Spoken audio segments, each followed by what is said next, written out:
भी डरने वाली घबराने वाली बात नहीं है।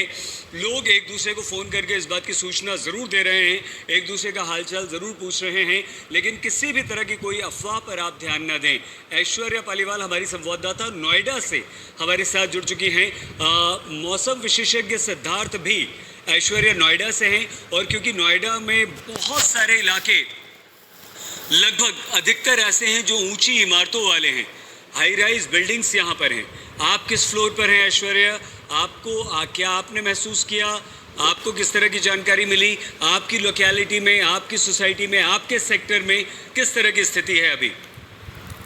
देखिए, मैं आपको बता दूं सईद, मैं 10th फ्लोर पर हूँ और जब भूकंप आया तो देखिए आसपास जो प्लेट्स रखी थी वो जोर से हिलने लगी, लेकिन वो महज 30 सेकंड या 40 सेकंड का जो था सब कुछ हुआ। एक्चुअली मैं आपको बता दूं कि जो ग्रुप्स बने हुए हैं सोसाइटी में, उसमें कई लोग नीचे भागकर भी गए, लेकिन ये इत्तला कर दी गई थी लोगों को कि आप लिफ्ट का इस्तेमाल ना करें। तो बहुत से लोग जो है वो सीढ़ी से उतर कर नीचे गए, क्योंकि लिफ्ट बंद होने का एक छोटा सा खतरा, एक छोटा सा डर कई सारे लोगों को था। लेकिन ये 1 मिनट के अंदर चीजें जो है अब सामान्य हो गई है। कई लोगों ने अपने आप को ब्रेस भी किया था। इनफैक्ट हम खुद भी भागकर 5th फ्लोर तक गए थे। लोगों ने अपने आप को ब्रेस किया कि अगर आफ्टर शॉक होगा तो उससे किस तरीके से बचना है। लेकिन आफ्टर शॉक इस समय नोएडा के अंदर किसी भी तरीके का देखने को समय नहीं मिला है। हमारे लगातार संवाददाता हमारे साथ जुड़ते जा रहे हैं। अनमोल बाली भी हमारे साथ इस समय हमारे संवाददाता जुड़ चुके हैं फतेहगढ़ से। अनमोल, क्या जानकारी है, क्या खबर है, क्या आपने भी महसूस किए झटके? सैयद, अगर बात की जाए झटकों की तो देखा गया कि पंखे हिलने लगे, लोगों के जो घरों के झूमर थे वो हिलने लगे।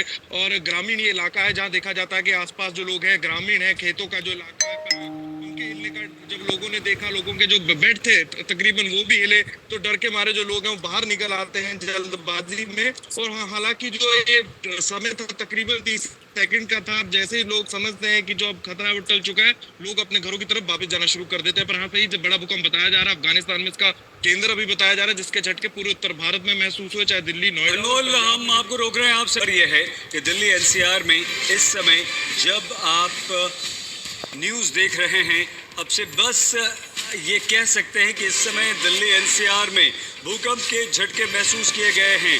अभी लोगों ने जम्मू कश्मीर, चंडीगढ़ तक में ये झटके महसूस किए हैं। दिल्ली और दिल्ली के आसपास के इलाकों में लोगों ने भूकंप के झटके महसूस किए हैं।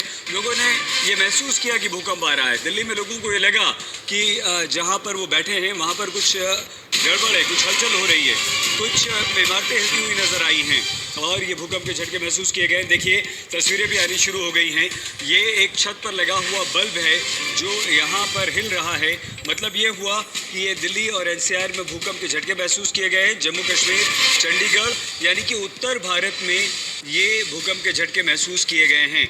बस इस समय जब आप हमसे बात कर रहे हैं वहाँ पर ये भूकंप के झटके महसूस इस समय किए गए हैं, और अभी भी ये खबरें आ रही हैं। लोग एक दूसरे को फ़ोन करके बता रहे हैं कि क्या आपने ये झटके महसूस किए, क्योंकि दिल्ली